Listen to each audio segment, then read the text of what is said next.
Close your eyes for a moment. Imagine standing outside on a warm summer night in July 1969, looking up at the moon. It is round, bright, and beautiful, and so very far away. For thousands of years, human beings looked at that same moon and asked the same question. Could we ever go there? Could we ever truly touch it? On July 20th, 1969, that ancient dream became real. Welcome to one of the most remarkable stories ever told, the story of the Apollo 11 moon landing. I am so glad you are here with us today.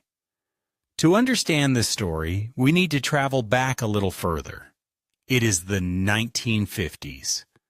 The world has been through many difficult years, and now two powerful nations, the United States and the Soviet Union, are locked in a silent but very serious competition. Not a competition of armies or battles, but something entirely new. They are racing to reach outer space. Scientists, engineers, and dreamers on both sides are working day and night. Every single day.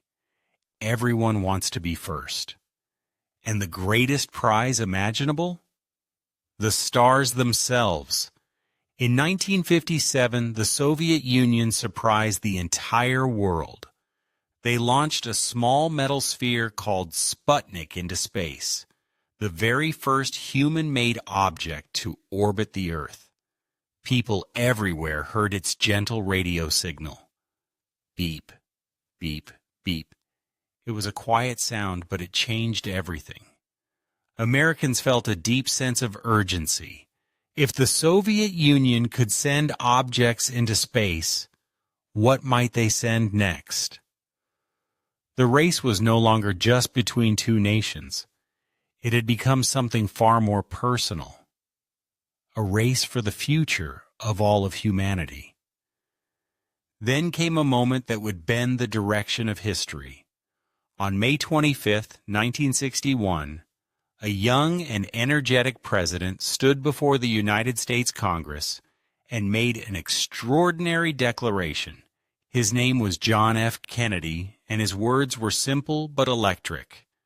We choose to go to the moon. Not because it is easy, he said, but because it is hard. Because that goal will organize and measure the very best of our energy and skill. The room fell silent. Then came the applause, slow at first, then thunderous. A dream had finally been spoken out loud. Think about that for a moment. In 1961, no one had ever walked on the moon. No spacecraft had ever landed there. The technology needed to make that journey did not even exist yet. And still a president stood before the world and said, "We will do it within 10 years." It was a magnificent act of courage mixed with imagination. Thousands of engineers, mathematicians, and scientists heard those words and felt something stir deep inside them. A quiet fire, a sense of purpose. They knew the work ahead would be enormous, but they believed with all their hearts it was possible. And so began one of the most ambitious projects the world had ever seen. The Apollo program. NASA, the National Aeronautics and Space Administration, became the center of everything. Over 400,000 people joined the mission over the years. Some were engineers designing rockets. Others were mathematicians calculating perfect flight paths. Some were doctors caring for the astronauts' health. And some were seamstresses, sewing the intricate fabric of spacesuits entirely by hand. Everyone had a role to play. Every single detail truly mattered. Together, they began building a path to the moon. But the road to the moon was not always smooth. There were challenges, setbacks, and deeply difficult moments along the way. Early rockets failed during tests. Equipment did not perform as expected. Scientists worked for months on problems that seemed impossible to solve. And in January 1967, a painful accident during a ground test changed the lives of everyone at NASA forever. The program paused. People reflected deeply. But from that moment of sorrow came something even stronger, a renewed commitment to keep going, to honor those lost, and to keep the great dream alive. After many months of reflection and redesign, NASA was ready to try again. New missions were launched, step by step, each one building carefully on the last. Apollo 7, 8, 9, and 10 each tested a different piece of the plan. Apollo 8 sent astronauts all the way around the moon, not landing, but circling, observing, and preparing. The crew of Apollo 8 became the first human beings ever to see the Earth from the distance of the moon. Astronaut William Anders looked back at our small blue planet and whispered, "We came to explore the moon, and we discovered the Earth." And then came the big moment. Apollo 11 was chosen for the historic mission. 3 astronauts were selected to make the journey. The commander was Neil Armstrong, a quiet, deeply thoughtful man from Ohio, a former pilot and test pilot.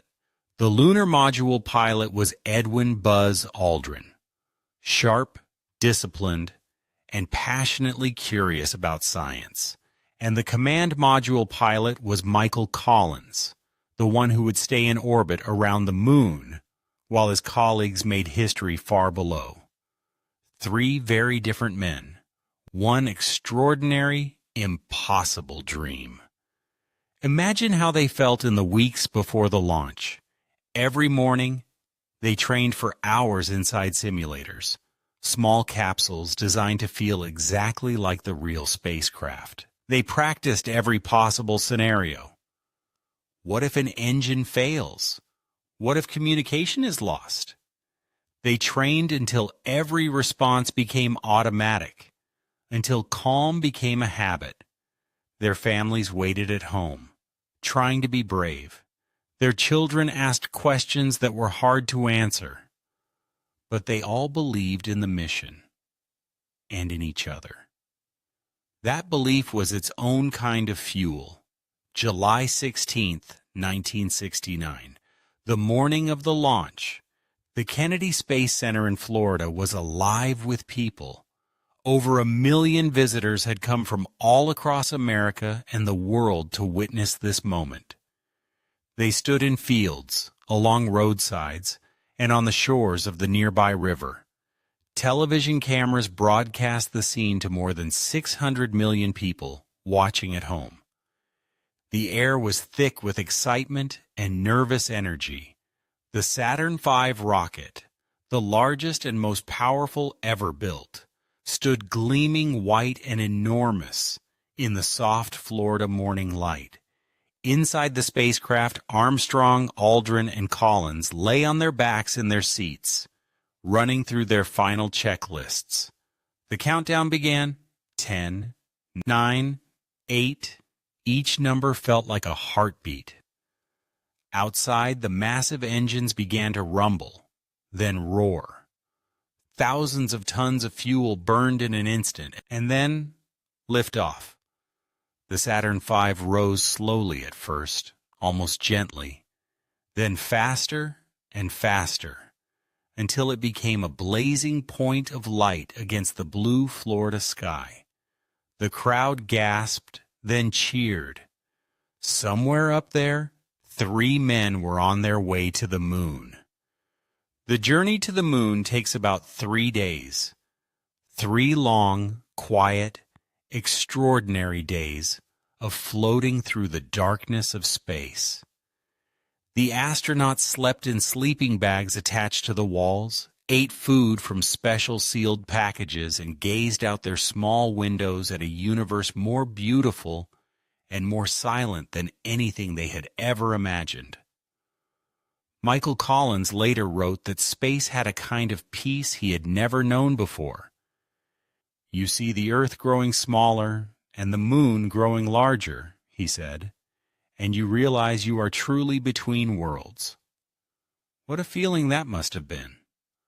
On July 19th, Apollo 11 entered the orbit of the moon.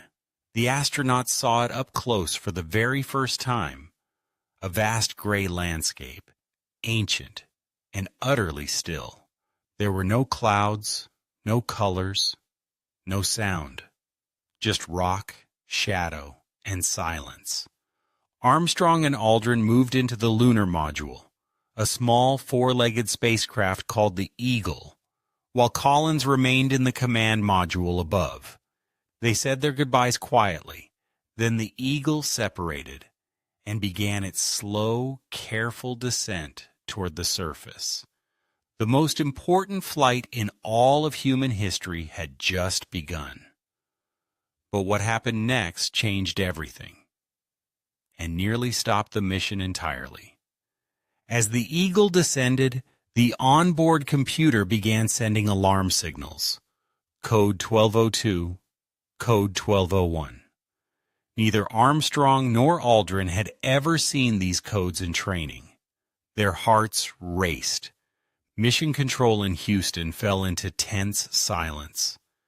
Then a young engineer named Jack Garman, just 24 years old, who had memorized every possible alarm, looked at the screen and spoke quickly. "It's okay. We're good. Go!" Those three small words kept the dream alive. The Eagle continued down. Armstrong now flew the Eagle manually, searching for a safe, flat place to land. The fuel was running low. Mission control counted down the remaining seconds. 60 seconds of fuel left. 30 seconds. Armstrong's hands were steady. His voice was calm. He searched, adjusted, and guided the spacecraft down through a thin cloud of gray dust rising from the surface far below. Then came 8 words heard by 600 million people at once. Houston, Tranquility Base, here. The Eagle has landed. For a single heartbeat, the world fell completely silent. Then mission control erupted. On the moon, inside the small Eagle, Armstrong and Aldrin looked at each other. They reached out and shook hands. A quiet, private moment between two men who had just traveled 250,000 miles and landed somewhere no human being had ever stood. Outside the window, the lunar surface waited. Gray and perfectly still. Silent beyond anything they had ever known. There was no wind, no weather, no sound at all. They began their preparations for stepping outside. Buzz Aldrin would later describe the view as magnificent desolation, empty and grand at the same time. Perfect words. Then came the moment the whole world had been waiting for. The hatch of the Eagle opened. Neil Armstrong carefully climbed down a small ladder, moving slowly in his bulky white suit, one deliberate step at a time. A camera on the spacecraft broadcast the image to televisions everywhere. People gathered in living rooms, public squares, hospitals and schools, everyone watching the same grainy black and white image. And then Neil Armstrong's left boot touched the surface of the moon. He paused. He spoke. "That's one small step for man, one giant leap for mankind." The world stopped breathing. 19 minutes later, Buzz Aldrin joined Armstrong on the surface. He stepped down from the ladder, looked slowly around, and breathed.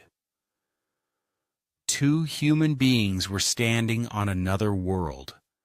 They planted an American flag, a symbol not of ownership but of that moment and that great achievement. They collected rock and soil samples, took photographs, and set up scientific instruments that would send data back to Earth for years.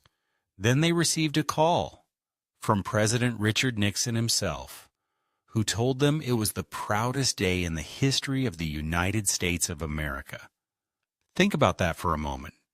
They were standing on the moon. Above them, the earth floated in perfect silence. Blue and green and white, fragile and beautiful. Below their boots, gray dust that had not been touched for billions of years. There was no wind, no weather, no sound at all. Just two human beings breathing inside their suits, looking up at their home from the greatest distance any person had ever stood. Buzz Aldrin later said he felt an enormous sense of gratitude in that moment.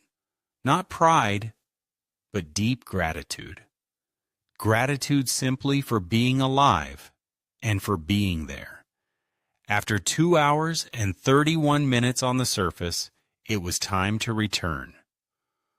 Armstrong and Aldrin climbed back into the Eagle, sealed the hatch, and faced the most critical moment of the mission.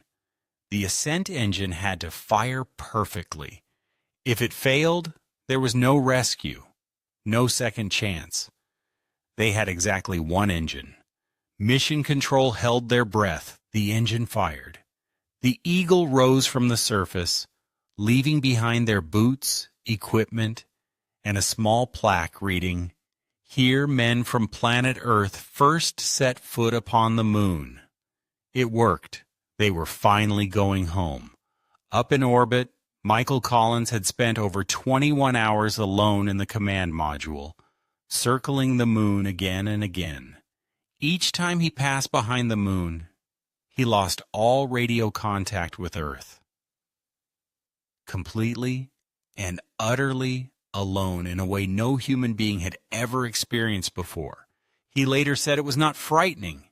It was peaceful. He trusted his crew. He trusted the mission.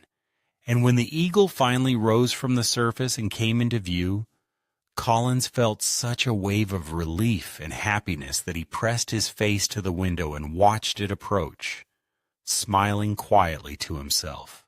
The Eagle docked successfully with the command module. The hatch opened, and Armstrong and Aldrin floated back inside. Collins reached out and grabbed Aldrin's arm to pull him in, and the three men laughed together.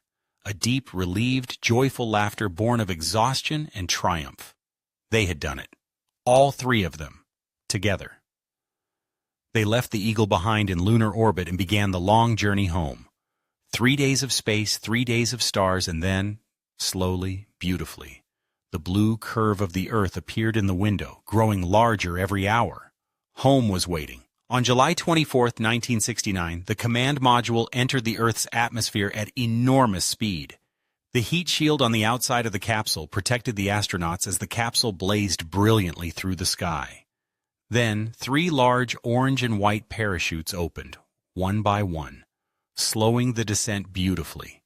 The capsule splashed into the Pacific Ocean, perfectly on target. Navy ships were already waiting nearby. Rescue swimmers jumped into the blue water. And within minutes, Neil Armstrong, Buzz Aldrin, and Michael Collins were safe aboard the USS Hornet.